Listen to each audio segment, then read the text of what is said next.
Hello everyone, good afternoon, and how are you all? So as I have promised you, I'm not going to ask how are you all.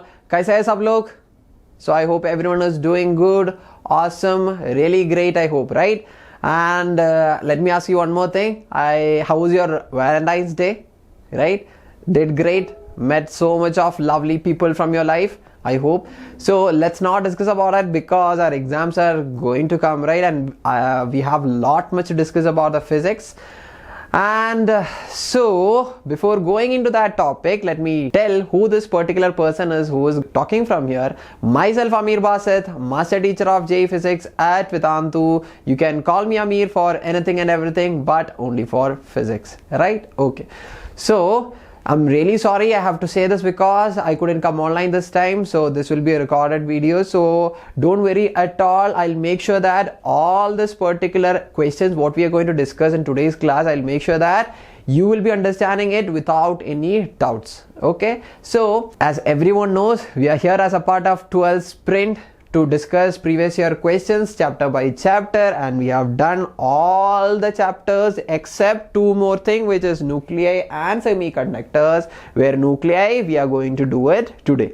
And as you all know, it is an important chapter, simple chapter, and a chapter where you can crack the marks so easily. So let's see the which means the tricks and tips to get the marks from the chapter nuclei very easily and get familiarized with the previous year questions also. So before that, one thing I have to tell you is that for so many of you, this particular physics might be a tough or a scary thing just because of some particular chapters, which means for example wave optics, AC, those kind of chapters. So if you want any kind of chapters, help from Vedantu is already there with you. So what you have to do, go to Vedantu site, get the particular chapter, and do you know how much you have to pay for that? Okay, to get the teachings and the classes from awesome teachers from the India, you just have to pay ₹1. How much you have to pay? Just ₹1. Pay that money and get your courses in your hand. Good? Happy? So let's not waste our time as we have lot much to learn with the first question. Obtain the relation between the decay constant and half-life of a radioactive sample. So two questions are there. We'll start with the first question, right? Okay.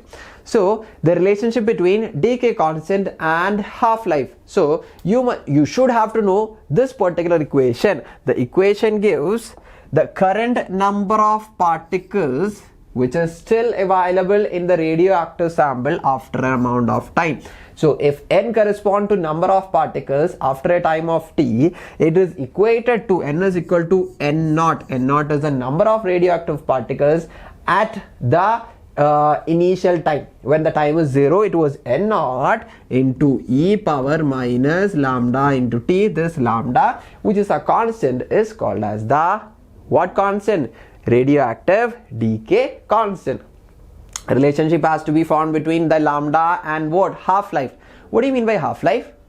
It is a time required to make the particle half of what was initially present, right? Which initially it was n naught. We have to find out the time taken for this n naught to become n naught by 2, right? So here I am going to take it as n naught by 2 is equal to n naught e raised to minus lambda into time taken for it. I am going to write it as t, which is the half-life. Understood this particular equation, I hope, right? N naught cancel. So what will you have? 1 by 2 will be equal to 1 divided by e raised to minus lambda t. I am going to take it down. So e raised to plus lambda into t, right? Till here I hope everyone have understood. So you can write here as what? 2 is equal to e raised to lambda t, taking ln on both the sides, logarithm on both the sides. What will you get? ln2 is equal to lambda t into ln e. Ln e is 1. Okay, so sorry, this is not the t which we have to write, right? Okay, let me. So this is lambda t, lambda into capital T. So this half-life is equal to ln2 divided by lambda. The value of logarithm of ln2 is equal to 0.693 divided by lambda. Easy? Don't you agree with me? So you got the relationship for half-life is equal to 0.693 by lambda.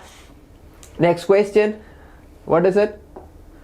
The half-life of a certain radioactive material against a alpha decay, which means an alpha decay is going on, a decay process is going on, is 100 days, which means after each 100 days the material become half of what was present at that time. Okay, after how much time will the decayed fraction of the material be 6.25%? Okay, after how many days it will be 6.25%, right? Okay, so instead of doing it with the equation, we have the equation direct formula. Let me try to explain in my own manner so that you will understand it with the best way. Look, so think that initially if it is in percentage, 100% will be there, right, when time is equal to 0. So this corresponds to time, right? After one half-life, how much will be there?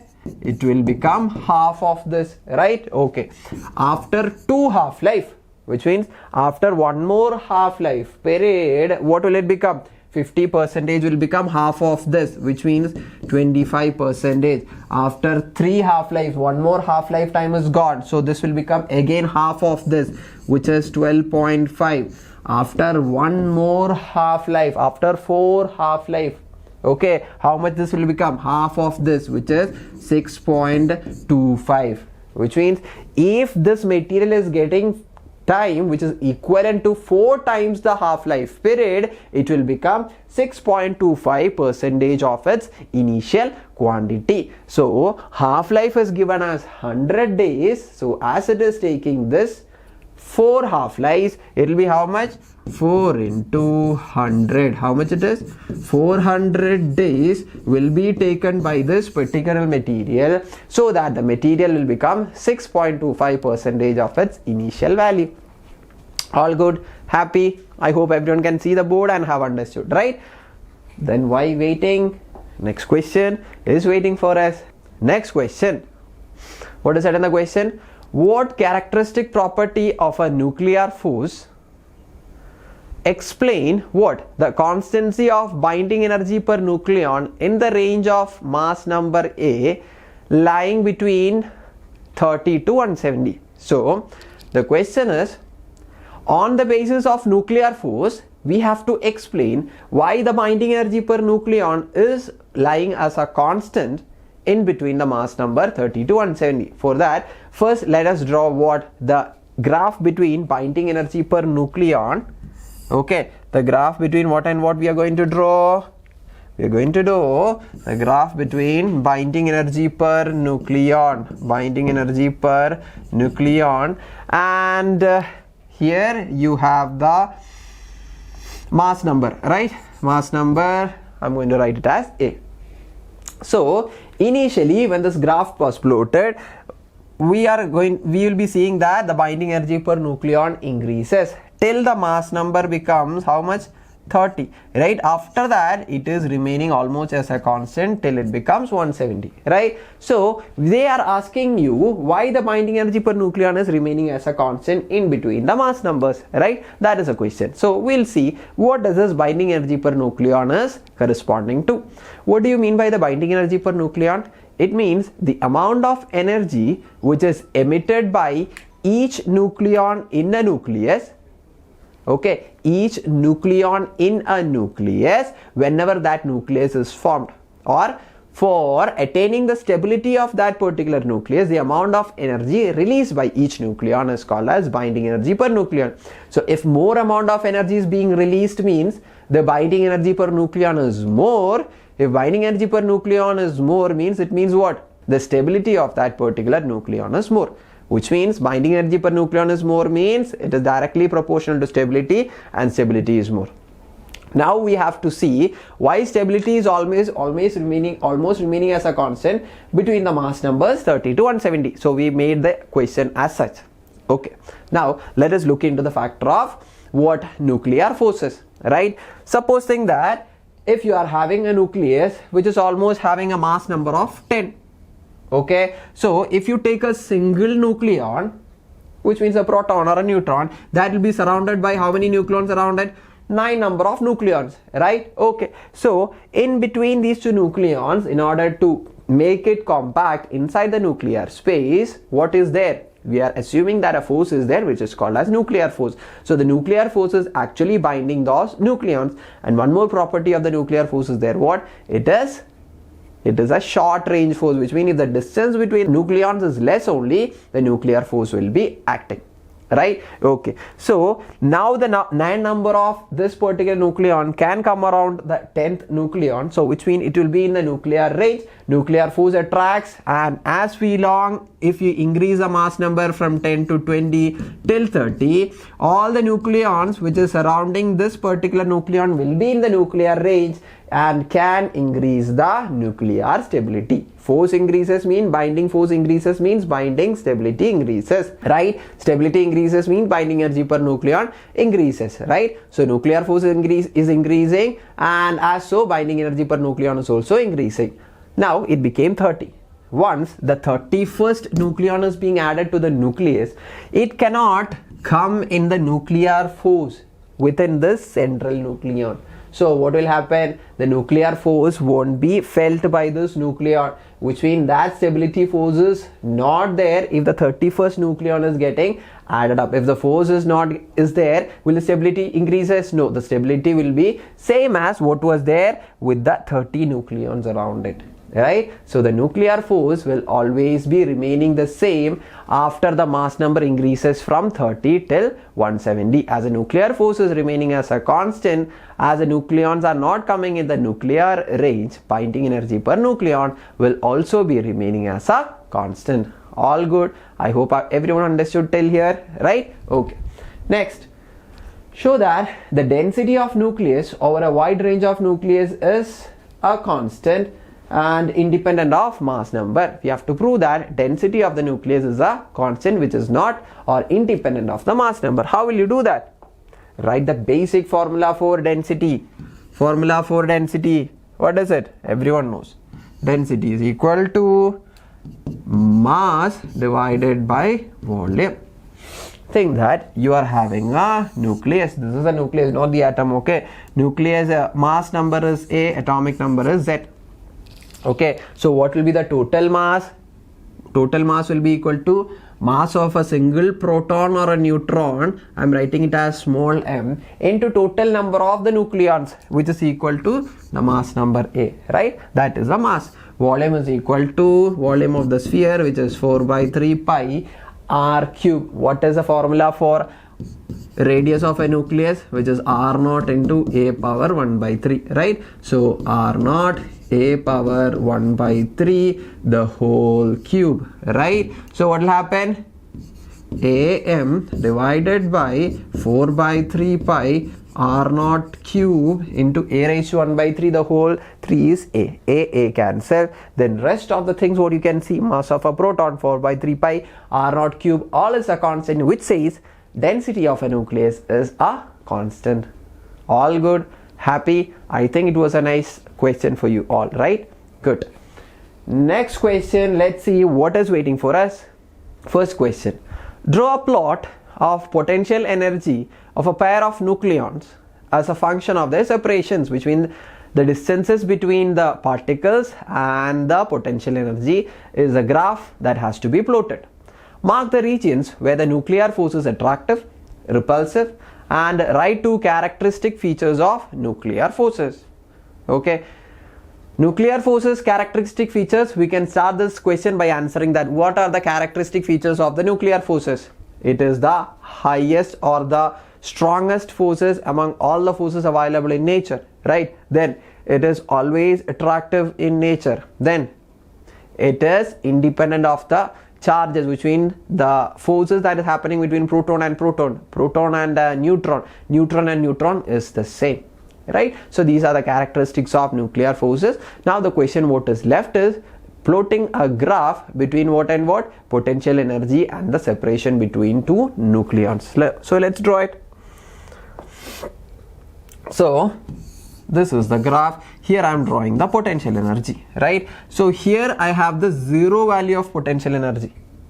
Okay, or if it is confusing, I'll remove this. So here you have the zero value of potential energy. So this is a graph, right? Okay, now here on the y-axis potential energy is being plotted, on the x-axis r is being plotted, which means the distance. Supposing that you have two nucleons which are far away.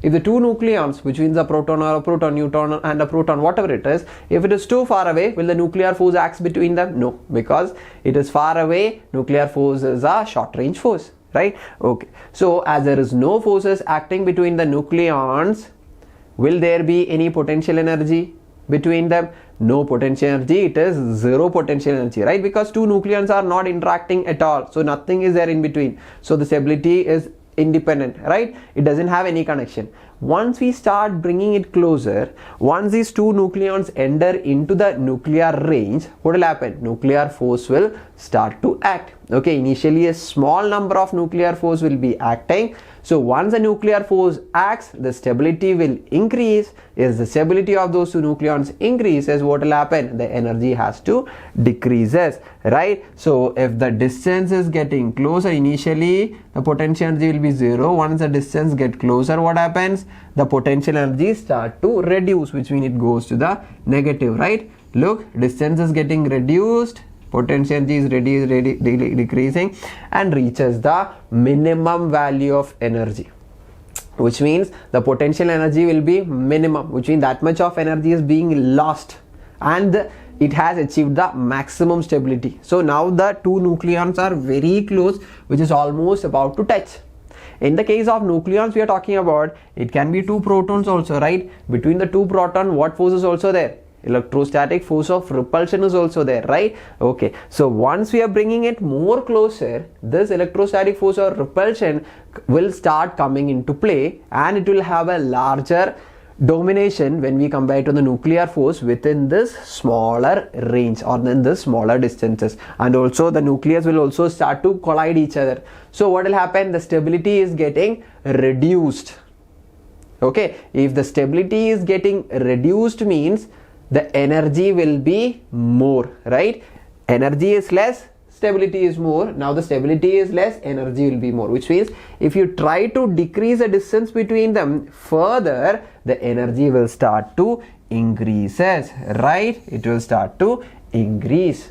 Okay, so here we have a nuclear force of what nature? It is attractive in nature till it reaches here. So it is attracting each other. As it is attracting, the potential energy is getting reduced. But once we are trying to decrease it further, what is happening? Potential energy is actually increasing, right? Which means the stability is getting reduced. If the stability is getting reduced, means the nuclear force is not attraction. If it was attraction, stability has to be more. As stability is getting lesser, what is happening to the nuclear force? Nuclear force is actually becoming not attractive, nothing of stability thing, it is getting repelling, which is reducing the stability. So here you have repulsion. Understood? So this is the answer for that entire question. Good, happy I hope. Next question. Okay, so here it shows how beautiful and nice and good Vedantu are, right? Why? Because here you have a Telegram group with all the awesome teachers of Vedantu to clear your doubts. Okay, what do you have to do? Just download Telegram, join the JEE Vedantu group, and whatever questions and doubts you have, you can post it, so the teachers will be there to clear your doubts. Okay, look how beautiful you are, so make use of all these things which you are getting just like that, right? Okay, next question. Write the basic nuclear process involved in the emission of beta plus in a symbolic form via radioactive nucleus. So they're asking what is happening inside the nucleus during a beta plus decay. Why we are having radioactive decay? For the nucleus to become or to achieve more stability, right? So some of the nuclear process happens inside the nucleus. So they are asking what is happening during a beta plus decay. Okay, so during a beta plus decay, listen, during a beta plus, as it is plus, a proton inside the nucleus is getting converted itself into what all things? Okay, protons, once it is getting converted, its mass and charges has to be conserved, right? Okay, so mass is being conserved by converting the proton itself into neutron. Now the mass is conserved, now the charges also has to be conserved, right? So the charge is conserved by producing a particle which is called as beta plus, okay, which is called as the positron. So it is also a subatomic particle which has a mass that is of an electron and a charge which is almost equivalent to proton, right? Okay, so as charge is so as close to that of proton, it is almost having 1, right? Because it shows the atomic number. Okay, then one more thing is being there, it is called as neutrinos. It is also a subatomic particle where the mass and charge of that is very less, which is almost close to 0. So this is what is happening during the beta plus decay, which means proton is getting converted to neutron. So if proton is getting converted to neutron, what will happen? Atomic number decreases. The easiest way is during beta plus, opposite happens. What will happen? The atomic number decreases. During beta minus, learn this, atomic number increases. Opposite thing happens. So just keep this in mind, so that will be more helpful for you. All good? Okay, now what is happening? Find the reactions. In the reactions given below, you have to find out this XY and XYZ and AB, right? Okay, so let's see. Carbon is converted as the boron. What is the atomic number of boron? So it is 5, right? So here you can write it as what? 5 over here. Okay, so what is happening? 6 is becoming 5. So what kind of decay must have happened? The number is getting decreased, so it is the beta plus decay. So if it is beta plus decay or beta minus decay, you have to note that the mass number is always being conserved. So you have 11 over here. So what will be X? X will be what? When you're looking over here, it will be beta plus particles, or which are called as positrons, with an atomic number value 1, and this Y is equal to neutrino, right? Okay, good, happy, done. Next, 2 carbons are getting added up to get neon, right? Okay, what is the atomic number of neon? It is 10, right? So A part is done. So the question is, what is A? You got it as 10. So here, what is the total atomic number? Atomic number and mass number has to be conserved on both the sides, right? Okay, so here it is 12, 10 is over here, and for the helium, what is the atomic number? 2, right? And what is the mass number? 4. So A, B, C is being done. I hope you have understood, right? Simple questions. Good, happy, great vibes. Next question. 4 nuclei of an element undergo fusion to form a heavier nucleus with release of energy, right? Okay, so 4 nucleus is undergoing to form a bigger nucleus. This process is called as what? This is called as fusion, right? Okay, so this is called as fusion. Which of the two, which means the parent or the daughter nucleus, will have higher binding energy per nucleon? So I'll say the answer is daughter nucleuses will be having what? Which means from the parent, which means 4 elements. Look, I'll draw it and show you. So 4 nucleus is there. Okay, this is getting added up to form a single nucleus, right? So why this fusion is there?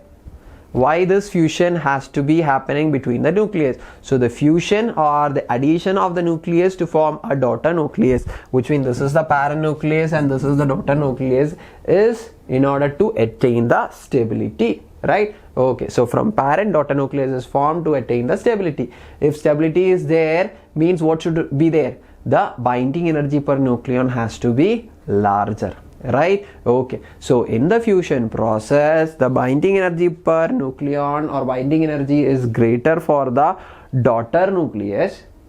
Okay, so binding energy is, as it is greater for the daughter nucleus, what is that? Its stability is more, its nuclear force is more, and so what happens to the question? Which one is having higher binding energy per nucleon? It is daughter nucleus, right? When you compare it with the parent nucleus. So there you have the answer.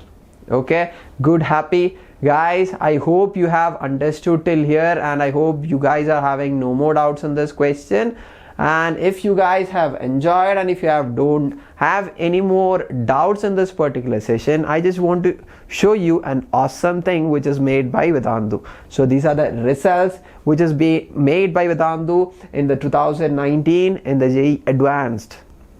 And this is the this glittering, what you can see over here, is made by Vedantu in the JEE Mains, which happened 1 month before, right? You can see how many people got above 99%, and it is 117. So I hope you also don't want to miss a chance for your photo to come over here and to make yourself proud, your parents proud, and the Vedantu people also proud, right? Okay, so be a part of Vedantu and make it awesome. And what do you have to do for that? You know that 12 crash course is happening. What is being done there? Those who don't know how to plan for your coming board exams, okay, and if you don't know how to solve the previous year questions, okay, so all the plans, analysis of the previous year questions, your doubt solving, access to recorded version, you will be getting from this 12th crash course.